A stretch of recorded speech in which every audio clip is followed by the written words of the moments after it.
All right. If you are a guest here, my name is Matthew Johnson, the lead pastor, and we are so excited that you're here. We work hard to make you feel welcome, and so we hope that you do. At the end of service, we're going to have a guest reception. It's going to be in the back. It's our way of connecting with you, saying hello, giving you a gift. So I hope that as you feel connected, you'll want to meet us, because we want to meet you. So just note that at the end of service, we want to see you in the back and introduce ourselves to you. All right, everyone, if you have a Bible, turn to Luke. If you don't have a Bible, there's some located under the seats in front of you. Turn to Luke chapter 6, verse 37. We are going through the book of Luke. As you know, if you've been a part of our church, but in case you're a guest, we're going through the entire book of Luke, which is going to take us some time. And we're going in order, and we're just addressing each topic. And it's been exciting, it's been convicting, it's been challenging. It's really forced us to teach on topics maybe we wouldn't normally teach on. And I've loved the process. But today we continue in a series, and what has happened over the last couple of weeks as we have taught it and spread it out over weeks is we're looking at one sermon of Jesus. Jesus, after he picked his disciples, started to teach, and it says that first there was a group of disciples that were around him, and if that term's not familiar to you, that just means people who have dedicated their lives to following someone. So people who had dedicated their lives to follow Jesus were around him, but it also says there were large crowds. So there's this large group, and we know from context in Scripture, sometimes there were hundreds following Jesus, sometimes there were thousands, sometimes there were tens of thousands that were following him, and to listen to him teach. And so we don't know exactly the number, but large crowds, the large group of people following him, and he starts teaching. And the sermon that Jesus starts teaching, if I were to give it a title, I would just say it's the ultimate perspective changer. Because each week what he's doing is challenging his audience to think differently about specific topics that impact their lives. So 2 weeks ago, as we looked at it, Jesus gets up and he starts teaching, and he's speaking to a group that would have had a mindset that all of their culture would have had, and it was a mindset that thought if you were poor and kind of down and out, that God was mad at you. One culture would have told you this. Culture would have told you you're a failure, that you really are less of a person. But even the religious culture would have told you that. The religious leaders would have said to you, God is angry at you, you've done something wrong. And so they would have thought if you were poor and down and out, that God was mad at you. And if you were wealthy, God was happy with you. And so Jesus starts the sermon and completely changes their perspective. He says, I just want to say to you, blessed are you if you're poor. Blessed are you if you're hungry. Blessed are you if you're mourning or you're sad. Blessed are you if you're persecuted.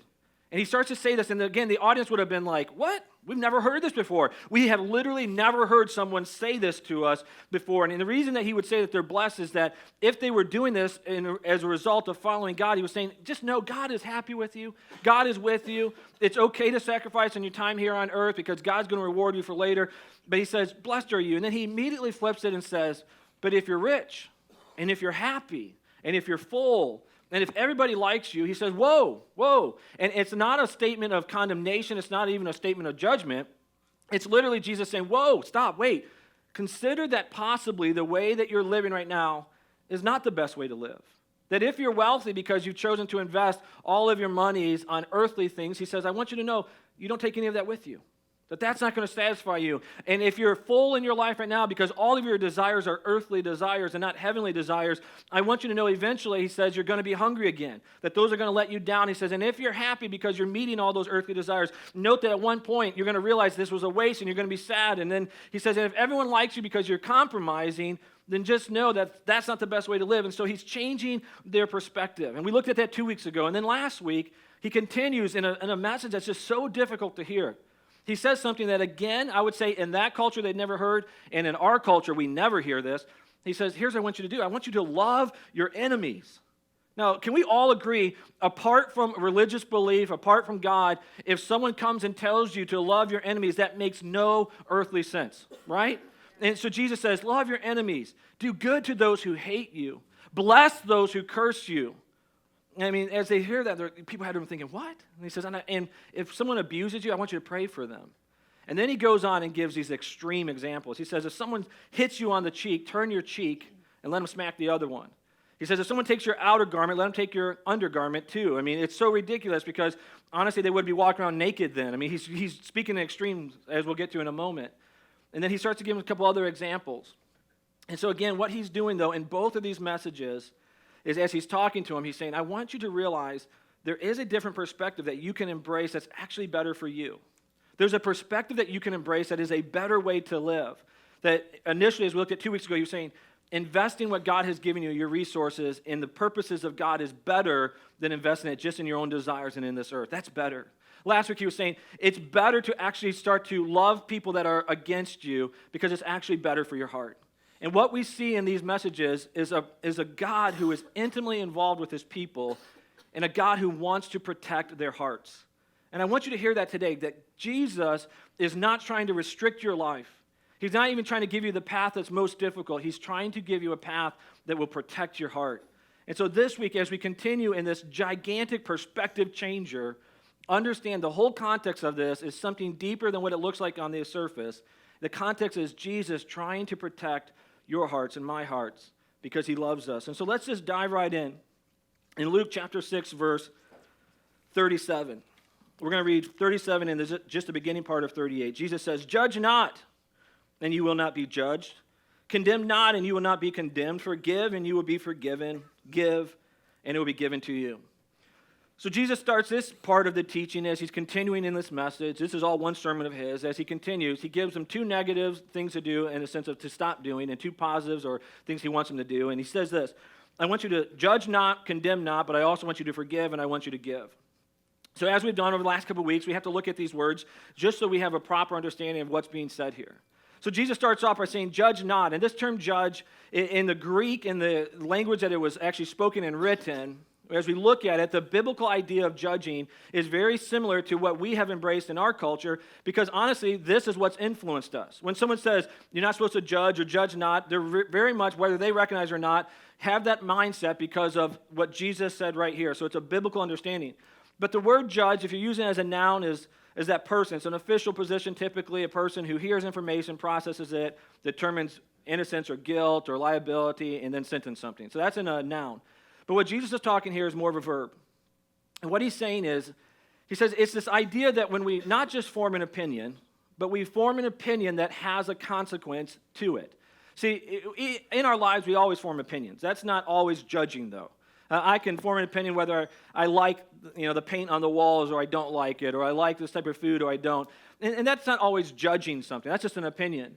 But when you form an opinion based on a person or something, and that opinion is so strong that it causes you to actually start to think positive or negative toward them, and then impacts your behavior toward them, that is where it crosses over into judgment because you form an opinion that has consequences. So it's like if a person comes up to you and says, do you like my outfit? Do you like my shirt? Do you like what I'm wearing? And you can say yes or no. That's an opinion.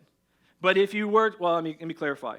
Unless it's your wife, okay? That is a question that has consequences, okay? If your wife comes to you and says, how does this outfit make me look? Give it some prayer, give it some thought, and always answer, amazing, okay? Amazing, all right? So that's how you answer your spouse. That's a free nugget of truth, okay? But if... Again, if your opinion, though, of something crosses over to where you look at someone and you say, that behavior that they did, it upsets me. That behavior actually causes me to think evil of them. And you might not use the term evil, but you start to think negative toward them. And it starts to impact how you respond to them and how you think about them. That's where it's crossed over into judging. So Jesus, as he's talking here, he's saying, judge not, okay? We're going to come back to this. I'm just going to go through these quickly. Then he says, condemn not. And condemn has the understanding, it's very similar, almost synonyms with judging. Condemning has the idea of actually sentencing someone. Here's the real definition. To express an unfavorable or adverse judgment on, to indicate strong disapproval or censure, to pronounce to be guilty, sentenced to punishment. And so Jesus, as you see, has two terms that are very similar, but he wants one to understand that it's very much a part of forming an opinion. But the second one, condemn, is really about sentencing someone. It's the consequences. So he says, judge not, condemn not. And then he kind of flips it and says, but instead, here's what I want you to do. I want you to forgive. And forgive is to acquit or to release someone from something you hold against them. And then he says to give. And we understand what give means, what it meant then, it means now, to release something without expecting compensation. And so Jesus says, don't do these two things. Don't judge, don't condemn, but I want you to forgive and I want you to give. And then again, he just as he's done the last 2 weeks, he goes into speaking and what I would say are dramatic absolutes. He says, if you don't judge, you will not be judged. If you don't condemn, you will not be condemned. If you do forgive, you will be forgiven. And if you do give, it will be given to you. And so we look at that, and on the surface, you can think what Jesus is saying is, if you choose not to judge anyone, then you'll never face judgment with God. But that's not what he's saying, because all of us are going to face judgment with God. Every single one of us are going to have to give an account for every idle word, every thought, every action that was sinful to God. We all are going to have to give an account of that. So he's not talking in absolutes as we might think. So he's not saying if you don't condemn, then God will never condemn you to hell. So a person could say, well, I don't condemn anyone, but if that person doesn't accept Jesus Christ as their Lord and Savior, one day God's going to condemn them to hell. So he's speaking in dramatic absolutes, not really saying this is exactly how it's going to be, as much as he's saying, I want you to understand the deeper perspective of the heart. That what he's challenging today is to get the audience, his disciples and those that are listening, to understand there's something deeper here. That Jesus wants them to have soft hearts. That Jesus wants them to have a heart that is open for him to speak to. A heart that is open to love. A heart that is open to be safe in relationship with people. And so what he's going to do now is, as he goes on, and which I love about the teachings of Jesus, he's going to give us the how. How do we do this? Because this is not natural. We live in a culture, and I think all of you agree with this, we live in a culture that encourages us to form opinions and to form judgments, right? I mean, how many of you are, just for my own curiosity, how many of you are on Facebook? Okay, Facebook encourages you to form an opinion. Many of you actually, in your life, as things happen to you, your first thought is, how can I put this as a status on Facebook? Or some of you have moved on, how can I tweet this? How can I get on Twitter and do this? Or people have blogs, and we live in a culture, I mean, even you read an article, and after articles online now, there's a thing at the bottom called comments. Like, we need everybody's opinion on topics. And have you ever read comments? If you want to really be discouraged, read comments on any article. I mean, people are brutal on comments. But we live in a culture that says you need to form an opinion. And so Jesus is saying, no, you don't.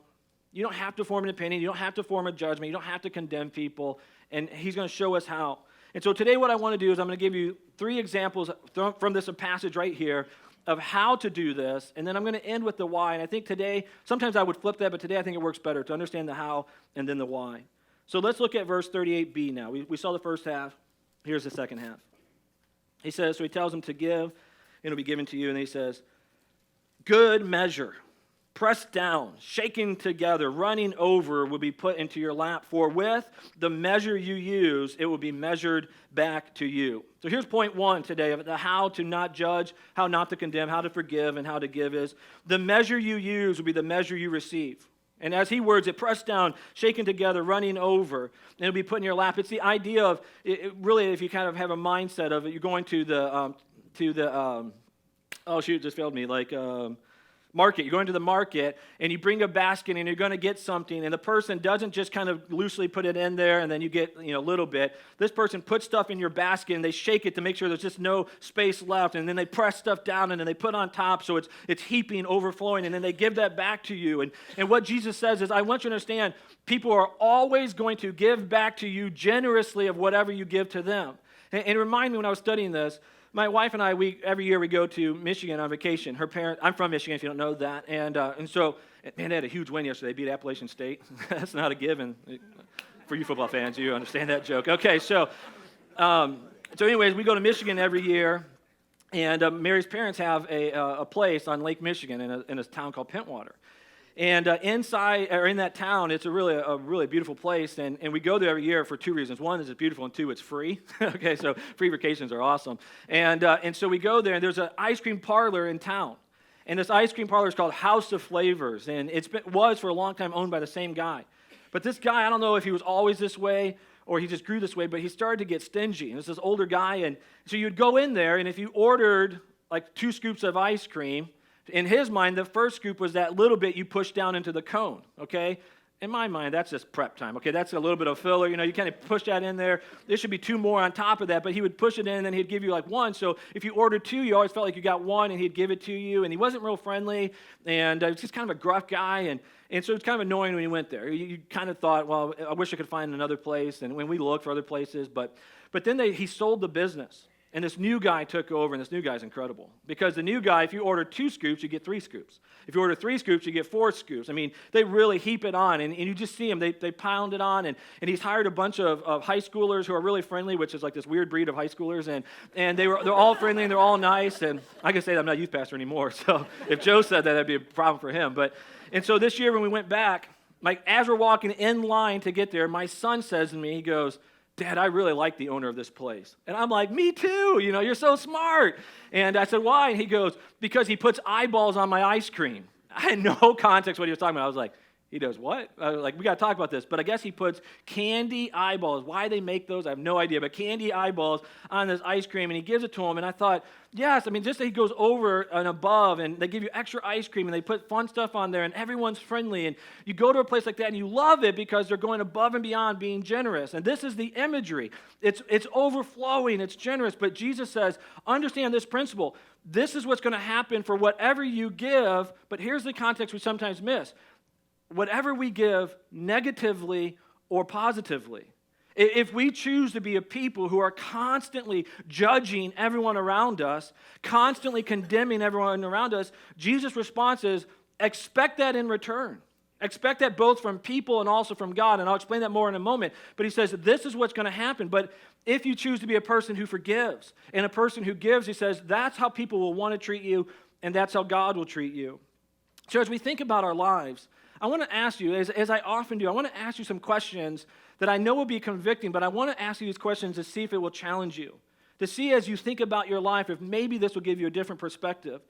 So here's the first one. As you think about the relationships in your life, do you want the relationships in your life to always be black or white? That there's only one right or one wrong? Now, I want to be clear. I am not a person who thinks truth is relative. I know there are absolutes in morality and ethics and biblical standards. But what I also recognize is in relationships, there's gray area.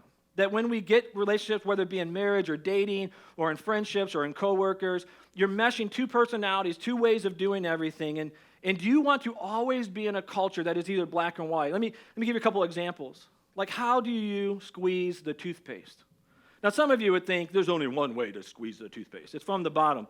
No, it's not, because I like it right from the middle. To squeeze the toothpaste like that, and later on I can take my toothbrush and move it to the front. It's an awesome plan. It works great for me. How many of you just judged me as I said that? Raise your hand, okay? You judged me. Yeah, you think I'm weird. Yeah, you're weird, all right? But we hear that and we think of that. And here's another example. I want to preface this story.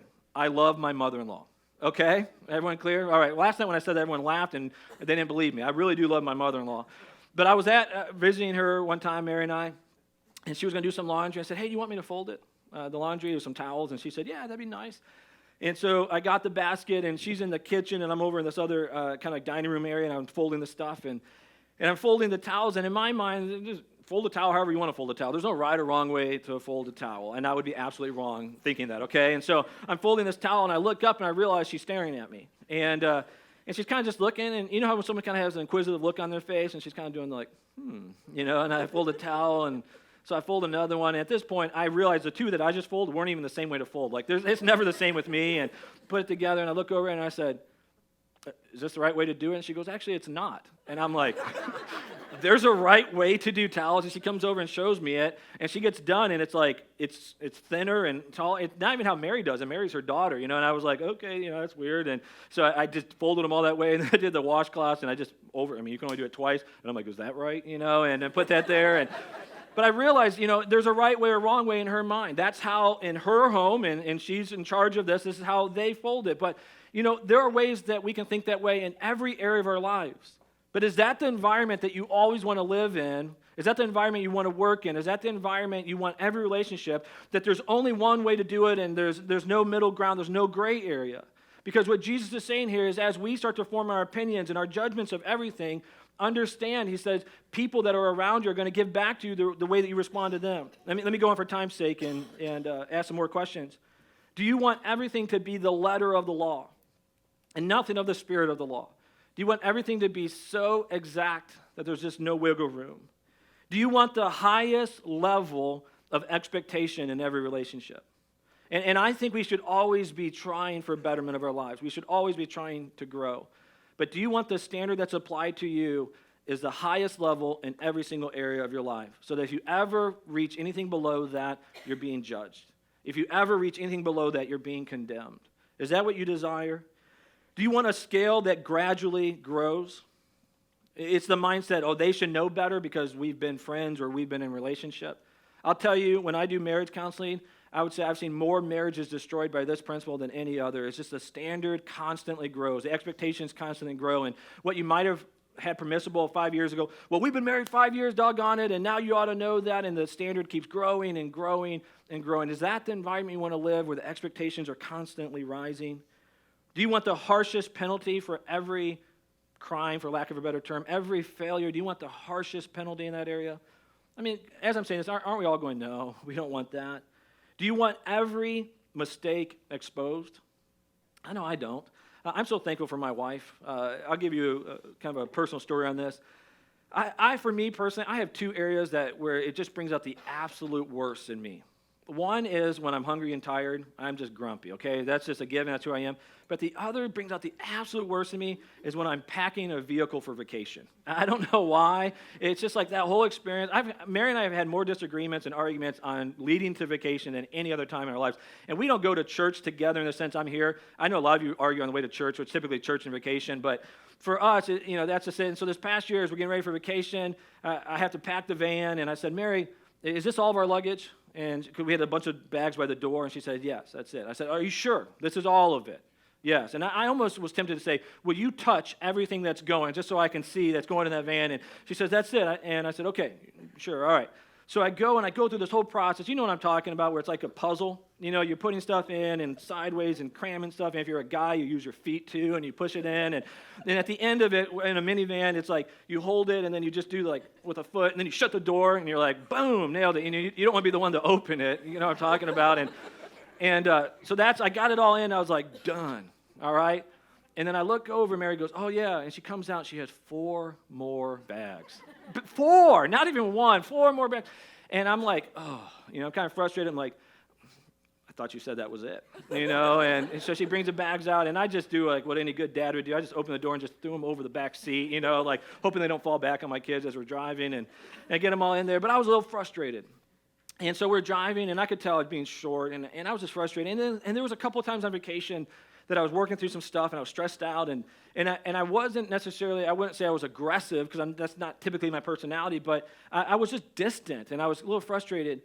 And this is the only reason I share this story, is that in each one of these stories, I knew that I was the one at fault. I knew it was my attitude. And all day long, I was just a little bit frustrated, a little bit short, and then I relaxed, and I settled down, and not one time did Mary ever demand that we address it. Not one time did she ever say, hey, we need to talk about your behavior today. Instead, she was just so gracious to me, so patient and so loving. And each of those nights I said to her, I can remember 3 distinct different days on vacation. I know it sounds like a lot, but it's 3 different days that I said to her at night. I said, I'm sorry that I was short today. I'm sorry for the way I acted. And she said, it's okay. But I know if I would not have brought it up, she would not have treated me differently. She would have just shown me love. And I thought, I feel so safe in this relationship. I feel so safe with Mary because I know not every single mistake that I make has to be addressed. And so I ask you, is that the relationship you want to be in, where every fault has to be exposed? Do you want every past mistake included with every present mistake? Do you want to be in a relationship? Okay, now can we all agree? We don't want that, right? We don't want that. And Jesus is challenging him, saying, understand this. If this is the posture you take toward people, people will take that back toward you. And if this is the posture you take toward people, God will do the same back to you. And we know this because this is what Jesus said. There were many times that Jesus clearly communicated this. If you take a posture of legalism toward people, God will do the same to you. Jesus told a very vivid story. He told a story about this king. And this king forgives a guy who has a debt he could never repay. It was what would be in our context millions and millions of dollars. And this guy owed it to the king, and the king said, I'm going to throw you in prison because you can't pay. And the guy said, please, I need mercy. And the king said, okay, I forgive you. You never have to pay me back. Then that guy goes out and finds someone that just owes him just a few dollars, and he demands repayment for the few dollars, and the guy can't do it, so he has this guy thrown in prison, and the servants report back to the king and said, that guy you forgave, he didn't forgive someone else, and the king was so mad, he brought that guy back and said, because of the way you responded, even though I was merciful to you and you held it against someone else, you're going to go back to prison until you pay back every single penny that you owe me. And Jesus says, this is exactly how it's going to be toward those who receive forgiveness from God and don't give it to others. And Jesus, when he taught us on prayer, as I talked about a couple weeks ago, he says, if you do not forgive others, God will not forgive you. What Jesus is showing us is this principle, how you give to others. If you stand in constant judgment, in constant condemnation, and not forgiving and not giving, he says, this is how God is going to respond to you. And then on a practical side, this is how people will respond back to you. See, nobody wants to be around a person like that. If no one's ever told you this, let me be the one to tell you. If you're a person that thinks it's your gift in the world to find fault with everyone else, I'll just tell you, you're exhausting. You wear people out because it's difficult. You don't feel safe around you. Nobody feels loved around you. They feel judged around you. They feel like they're walking on ice. And so Jesus is challenging us to think differently. I remember recently I was just talking with someone who said they knew this person years ago who actually kept a physical list of every mistake their husband did. They wrote it down. I know that when I heard it, I was like, what? I thought, man, that would take books and books if Mary did that, writing out. And I thought, how exhausting is that? And so Jesus says, you don't have to be that way, but if you are, remember, that's how people are going to respond to you. So here's the second thing then. This is the second how. The first one is to realize that. Here's the second one. Is to realize this. You are not qualified to judge. Look at verse 39. Jesus says, he also told him this parable. Can a blind man lead a blind man? Will they not both fall into a pit? So remember, this is in the same context of judging. Jesus all of a sudden goes, can a blind lead a blind person? I said, no. So what does this have to do with what we're talking about? Well, here's what Jesus was saying. Realize this. You're a blind person.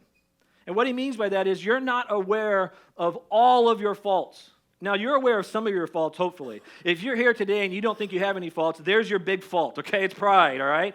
But if you are here, most likely you can list some of your faults. But Jesus is saying you have to realize you're not aware of all of your faults. And you know how I know this? Because we've all had this moment at one point in our lives where someone says to you, oh, man, that's totally you. You ever heard someone say that? Oh, man, that's totally you. And you're like, what are you talking about? That's not me. Anyone ever had that moment? I remember all the way back in high school, I had a psychology class. And my teacher had the great idea for us to take personality tests. And I don't remember exactly how it was, but it ranked you in different areas and showed you like percentage and stuff. And so I took one for myself, and then this teacher said, and I also want you to give that test to two or three of your friends, I can't remember exactly, 2 or 3 of your friends, and have them take it as if how they view you, how you should have answered it. And so we thought this was a great idea. So I take the test, and I write it out, and I give it to 3 of my friends, and they take the test for me. And when they get the results back, it had me down as almost have 0% mercy. And I read, and I was like, you guys messed up. I mean, it says 0% mercy, and I'm a merciful person. And like they all were laughing, whatever, Matt, that's totally you. And I'm like, no, it's not. And they're like, yes, it is. And I'm, and so I didn't want to show anyone mercy in that moment. But what I realized, it really was, I mean, the fact that I'm 35? Yeah, 35 now. Yeah, 35. My wife just turned 36, and a young 36. And so, you're not really supposed to tell a woman's age, so pause for editing or cut that out of the video. Okay, and so, but anyway, it's that mindset that we have these areas in our lives that we don't see, and then all of a sudden someone else says, I see it. And we don't see it, and then it gets exposed to us. And now, all these years later, I still remember that moment because that was a vivid moment that actually changed the trajectory of my life, because from that moment on, I started to give thought toward it, to realize that how I come across, whether it's true or not, is I came across as unmerciful, as a high schooler, as a senior in high school. And so it changed how I lived. And in our lives, we always have these moments that other people can look at us and see a fault that we don't see.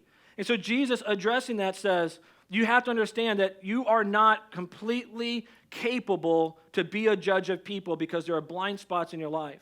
So how do we respond to that? Here's 3 big ones at how we would respond. One of them we would say, so think about a situation where you're judging someone, a situation where you're thinking bad of someone or thinking ill or thinking they've made a mistake, and you might not think evil, but you're just saying, I think they've made a mistake. And so we would say back to what I just said, you'd say, but someone I trusted told me what happened, right? Have you ever had that happen? Someone I trusted told me what happened, and so therefore it must be true because I trust that person. But here's what we have to understand. That person that told you something, they don't think they're lying. I'm not even accusing them of lying. But they are telling you something through their perspective. And each one of us, how we process information is always through our perspective. It's through all of our past hurts. It's through all of our current unforgiveness. It's through all of our preferences and desires that everything we experience is seen through that lens. And sometimes we don't have all the information. Sometimes that person that's communicating to us is communicating and they don't have all the information. Because here's what I know. As a person who has, I have many relationships, and also as a person in authority, I have many meetings and many different things. What I've realized over the years is that in a meeting, we process things differently. Here's a great example. My mom and I was raised in a home that is very direct. Okay, we don't sugarcoat anything at all. It's just how we communicate it. And so it's really weird. I remember my wife first started coming over. She was a little bit overwhelmed by the way that we communicated, because me and my brothers could be completely arguing, saying stuff like, that is the dumbest thing I've ever heard in the history of the world. I mean, that's just so dumb. And then the next moment, I'm like, hey, you want to go see a movie? And they're like, yeah, let's go see a movie. My wife's like, if I talked to my sibling that way, we wouldn't talk for months. That's how she viewed it, and we just speak really direct. And so I remember years ago when my mom was on staff. So she got hired before I was lead pastor, and so when I came on, she was still on staff. And I remember this one time we're in a staff meeting, and we're talking, and we're just speaking direct to each other. It's just how we communicate. And I'm going, no, I don't think that's a good idea. No, that's we're going back and forth. And at some point in our communication back and forth, I look, and I realize all the other staff members are kind of staring at me like this. They're kind of watching this conversation like thinking we're mad. And I think it was even Pastor Phil Vendrick that said, he's kind of laughed, and he knows my mom, good friends with her, and he's good friends with me, and he started laughing. He goes, man, your guys' communication is so intense. And both of us were like, whatever, and I realized, you know what? From a perspective, in that meeting, my mom and I would leave that meeting and never think twice about it. We'd leave that meeting and think, no. But the other people watching that exact same meeting had a different perspective. And I'm not saying that I'm right, and I'm not saying they're wrong. I'm saying it's just different. And so in our lives, there are times that we don't have all the information, and even though a person is sharing with us, what they're sharing is their perspective. And Jesus would say to us, it's not that they're wrong or they're lying. He would say, just understand, it's their perspective, so you are still blind. You don't realize the fullness of it. Another example of that is I read former President George W. Bush. He wrote a book after he got out of office, and he was such a polarizing president. People either liked him or they hated him. And he wrote a book called Executive Decisions. And he addressed 10 of his major decisions that he made as president. And he gives all the reason behind it. And when I read it, I was totally fascinated by it. And decisions that I absolutely disagreed with him on, as I read it, I was like, man, I can see his perspective. So after I read it, I thought, what's interesting? I wonder how people who hated him felt about this book. So I got on Amazon, and I started to read the comments. And I started to see over and over people would say, they always had to preface this, like they just had to be clear. I hated him as president, but, and they said, but this gives me another perspective. But I can now see his point of view. But I now realize why he did that. And what I realize is that we all look at situations and we don't have all the information. And sometimes the other person is operating with other information from other perspectives for other goals. And so Jesus, again, is saying to us, just realize you're a blind guide. You're a person that doesn't have all the information. So because we might also, the second statement we might say is, okay, it wasn't through someone else's eyes, it's through my eyes. But I saw this, I experienced this. To once again, Jesus would say to us, I know, but you still experience that through your eyes, through your perspective. And your perspective might be different, and your perspective might be limited, and your perspective might not have the full picture. And so he's challenging us to realize that we don't have all the information. Or lastly, we might say this, but what they did was universally accepted as wrong. And there are some of you that have had things inflicted on you that are absolutely universally accepted as wrong. You've had someone wound you, abuse you, do something that we would all agree. Maybe it was illegal, maybe unethical, maybe immoral. Someone did something to you. But what Jesus was saying in this moment is not that you have to ignore that, but Jesus wants to let you off the hook with the area of judgment. Jesus wants to say to you, he's going to take care of the judgment. He wants to remove that responsibility from you so that you can protect your own heart, that you can release that hurt and that wound to you. Because what Jesus would say to you is, there's not going to be anything that happens that isn't addressed by God. There's not going to be anything that ever happens in all of history. The wounds that have been inflicted on you, all of that's going to be addressed by Jesus. He's going to, as I said earlier, we're all going to stand in judgment. Whether you're a believer or not, you're going to stand in judgment before God, and you're going to have to give an account for all the sin of your life, all the things that you never came to terms with. You're going to be judged by that. And Jesus says he's going to take care of that, but we don't have to feel that weight. We don't have to carry that burden. We don't have to constantly be holding things against other people. And Jesus would say to us, you can release that and just focus on loving and forgiving so that your heart will be pure. Because what Jesus goes on and says is, if the blind lead the blind, they both fall into a hole. And for some of you, if you're trying to use judgment as a way to correct behavior, so if you're trying to correct behavior in your spouse, if you're trying to correct behavior in a coworker or a friend, and you're using judgment and you're using condemnation, all you're doing is leading you both toward a hole because you don't want that behavior repeated. What I've seen in my life is legalistic parents produce legalistic kids. Legalistic churches produce legalistic people, and we just don't want to be that because that is a blind leading the blind. So then here's the third thing I want to share with you from this passage. So we've looked at the measure you use, we measure you receive. You're not qualified to be a judge. Here's the third one. It's the danger of dehumanizing people. Dehumanizing is a term where you just remove human attributes from people. So let me give you a better way to understand that. Would you agree with these statements? So I'm going to say statements, and I want you to loudly respond back to me, okay? Are you willing to do that? All right, thanks, Roni. Would you agree with these statements? All right, ready? People make mistakes. Yes. People make mistakes often. Yes. People make mistakes daily. Yes. People purposely make decisions they later regret. Yes. You are one of those people mentioned in the previous statements. Yes. We all are, right? No one disagrees with that. People make mistakes and make it often and make it daily. We do things intentional that we later regret. Okay, we all do that. We all are that way, okay? So we all agree that people make mistakes, but then here's the problem, is that if we all understand that people make mistakes daily, why is it that at some point we start to hold people to a standard that we know they can't attain? We start to hold them to a standard that we ourselves cannot attain because we constantly make mistakes. Why is it at some point we say, okay, from this point on, I'm not going to accept any mistakes you make? You know why we do that? Because we start to dehumanize them. We remove those truths that we just addressed and we just agreed on, that people make mistakes. We take that away. We take away that possibility, and we dehumanize people. There's a comedian on late night, Jimmy Kimmel, and he has this segment on his show that is really just one of the most disturbing things about our culture. It's called mean tweets. So let me explain this because some of you have no idea what that means. There's a thing called Twitter, and Twitter is what's referred to as a microblog. Twitter is, if you have an account, it's social media, it's all online, or you can do it with your smartphones and things like that. But what it is you have 140 characters, so 140 spaces of writing, and you can write whatever comes to your mind on anything, and people do, on anything. I'm eating dinner, and they'll tweet that. And so on Twitter, you can write whatever you want. But then there's also another function where it's called tagging people. You can put the @ sign and then whatever their name is on Twitter. So they have like a screen name or whatever. So like mine is Matt_Johnson33. So if you're going to get on Twitter and you're going to tag me, say nice things, okay? And so you can tag someone, and then if that person wants to, they can see what everyone has tagged and said about them. So on the show, Jimmy Kimmel, he has a thing where he gets celebrities in, and the celebrities are in front of a camera, and it just goes like really quickly one by one. The celebrities read mean tweets about them. So they will read what people have written about them. And I wanted to show you a clip just to show you just how absurd it is. And the whole point of the segment is to show this ugly part about our culture, just to make fun of how we can be totally brutal toward people only because they're celebrities.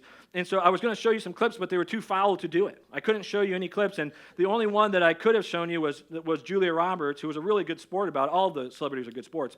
But she starts reading it, and here's what it said. Julia Roberts' mouth is so big, she could eat an elephant in one bite. Someone said that about it. So Julia Roberts is reading it, she's laughing. She's realizing how absurd it is. But as you watch it, you realize that somewhere along the line, people got disconnected. That people started to, just because someone is famous, they felt like they could say whatever they want about them. And so in the process, they completely dehumanize them. But let's acknowledge something. We do this too. We dehumanize a lot of people in our lives. Now, let me give you some examples. Do we do this to elected officials? We do. If you disagree with an elected official, you can say whatever you want about them to anyone. You can post it on Twitter. You can post it on Facebook. You can write blogs about it. Say the most hurtful things. Why? Because they chose to be elected. For some reason in our minds, that's a reason we can dehumanize. We do this with celebrities. We do this with athletes, even college athletes. I mean, college-age kids, 18 to 22-year-olds. We do this. We do this with coaches. As I was talking to my wife about this, who's trained to be a teacher, she said, and we do this to teachers. So she wanted me to put that in there. We do it with teachers because they're a teacher. They should know better. Because they went to school, they should know better. Because it's my kid, they should know better. And so we dehumanize them. We do this with people in public like waiters or waitresses because we're the customer. Have you ever said that or thought that? I'm the customer. Customer's always right. So I can dehumanize anyone who gives me bad service. I can be rude, disrespectful to them. I can talk to them aggressive. Why? Because I'm the customer. We do this with parents. Parents, they should just know better. So we've done this to our parents. Here's what all parents should just tell their kids right from the beginning. They should just say to your kids, you just have to know this. You're an experiment. I have no idea how to parent. I'm just experimenting with you. I might get it right. I might not get it right. Good luck, all right? Because I know for me, I got 4 kids. I'm experimenting, trying something different with each one of them, And at the end, I'm like, well, it was a good try. Go have kids yourself. Me and your mom are going on vacation, okay? So... But we do this with our parents, right? We do this with our spouses. You live with me. You've lived with me for years. You know me, so you should know better, so I can dehumanize you. We do this with friends. We do this with pastors. We do this in so many other ways, and this is why when we look back in history, this is why we have horrible events like the Holocaust. the genocides that are still taking place. This is why we have racism. This is why we have sexism, is for whatever reason we remove the human attributes of people. And so Jesus addresses this. Let's look at it, or let me explain why. So Jesus addresses this, and he says you have to quit dehumanizing people, but then he gives us a way to do it. And so you might ask the question, how do we not dehumanize? Let me give you two things. I'll close with this. Here's the first one. This is what Jesus says. Consider yourself. Let's look at verse 41. I'll come back to verse 40, but I'm going to go to verse 41. Jesus says, why do you see the speck that is in your brother's eye, but do not notice the log that is in your own eye? How can you say to your brother, brother, let me take out the speck that is in your eye, when you yourself do not see the log that is in your own eye? You hypocrite. First, and I have that underlined in my Bible, first take out the log out of your own eye, and then I have this word underlined, then you will see clearly to take out the speck that is in your brother's eyes. Here's what Jesus says. This is the idea of how you do not dehumanize. Jesus says, you want to actually look at people properly, you have to look at yourself first. You have to consider yourself first. See, Jesus refers to your faults as a log, like a telephone pole sticking out of your eye. And he says, but everyone else's is like a splinter. Here's what he's not saying. He's not saying your mistakes or your faults are worse than theirs. He's just saying yours are more urgent. Yours are more important to address because all of us have problems. And so he says, just start with yourself. If you catch yourself judging someone else and being harsh toward them, whether it's a friend or it's a coworker or it's a spouse or it's a person in authority, he says, if you find yourself being harsh with them, just start with yourself first. Start to look at your mistakes. Start to look at your failures. Start to really meditate on them. And what that will naturally do is it will start to soften your heart to realize the same way that in all those areas you needed grace, you needed mercy, that person needs it too. And I would even encourage you, as absurd as this sounds, I would encourage you to do something. If you catch yourself mad and judging and not forgiving someone, to sit down with a piece of paper or multiple pieces of paper and start to write down all the mistakes of your life. I mean, start in the beginning, not sleeping through the night, making my parents get up as a baby, all right? And just go down the list from that point on. And I think you all are smart enough to know that there's going to be a part in this process where you're going to stop and go, this whole process is absurd because I realize how much mercy I've needed my entire life. That for me to now demand of someone something that I myself need doesn't make any sense. Does that make sense? And so Jesus says, start with yourself, and then here's the second thing to do. He says, consider Jesus. If you go back to verse 40 now, a disciple is not above his teacher, but everyone, when he is fully trained, will be like his teacher. So Jesus says to his disciples, right now you're not like me. Right now you're going to judge people. Right now you're going to condemn. Right now you're not going to forgive. And right now you're not going to be generous and give. He says, but when you're fully trained, you're going to be like me. You're going to be like Jesus. And when we consider Jesus, I'm not going to have you turn there, but you can write this, Philippians 2, 1 through 11. I can paraphrase it to you. It's a passage I memorized many, many years ago. But Paul, when he's talking, he says, I want there to be unity. I want there to be humility. I want you to embrace this posture. And he says, but this is how you do it. Consider Jesus. And then he describes it this way. He says, who, though being fully God, did not see equality with God as something to grasp, but instead he humbled himself. He released that and became a man and even submitted himself to his creation to the point of death. And not just any death, but death on the cross. And it goes on to say, because as a result of this, he has been lifted up and every knee will bow. But he says, I want you, when you think about humility, when you think about unity, even when you think about forgiveness, he says, I want you to consider Jesus. Think about Jesus because Jesus did something remarkable. See, when I'm talking about dehumanizing, Jesus didn't dehumanize. Jesus also didn't even stop at humanizing people, realizing their faults. It says that Jesus gave up what was rightfully his position as God, to become a human.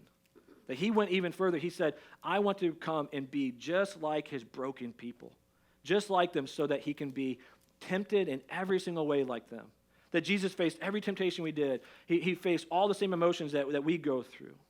And Jesus took all of the sins of all the broken people, and instead of holding them and judging them, Jesus is the only person who has ever lived who could have walked around and been justified to judge people.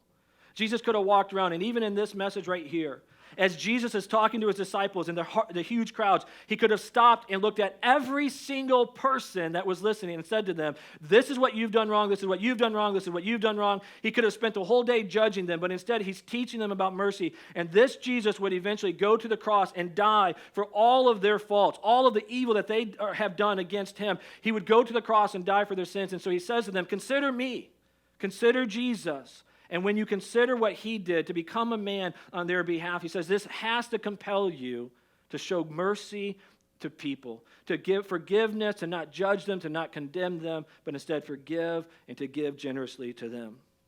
So as we look at this, we've looked at the how Jesus gives us. He says, consider that you're going to get it paid back to you. Remember that you're not qualified to judge. Don't dehumanize people. But here's the why. Why do we have to do this? It's because a lot of people are hurt by judging. A lot of people are hurt. How many of you have ever been hurt by someone judging you? We have. All of us have. People are hurt by judging. And not only that, I think there's a lot of relationships that are strained and destroyed by judging. Where someone takes the posture, a lot of friendships end because of judging. A lot of marriages end because of judging. A lot of jobs end because of judging. A lot of people leave churches because of judging. And so Jesus would say to us, you got to stop and realize that it's not leading you toward life. It's not leading you toward health. It's hurting you in your heart. So a lot of your heart's hurt right now because you're judging. And you might say, no, it hurts because of what they did to me. Yeah, that's true. What they did to you hurt you. But the reason you cannot get out of that is you continue to hold that against them. And Jesus would say to you, the best way to have your heart healed is to release them, to forgive, and to give. And Jesus has given you a way out today. He's saying, I'll take care of the judging. And what you need to do is just focus on allowing the Holy Spirit to heal your heart. And so today I want to challenge you. As you look at your life, as you look at the different dynamics in your relationships, is it possible that Jesus is encouraging you today to not judge, to not condemn, but instead to forgive and to give? Will you bow your heads? If you're a guest, I end every message this way. It's just my way of praying over you and knowing how it impacts you. But if you're here today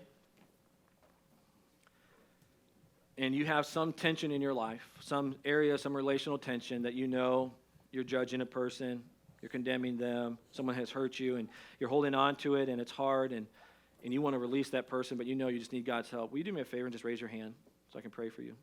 Yeah, there's a lot of hands. You can put your hands down. Let's pray. God, we're so thankful that you give us a way out. It's overwhelming to think that it would be possible for us to have hurts done to us that we could never be released from, that we could never heal from.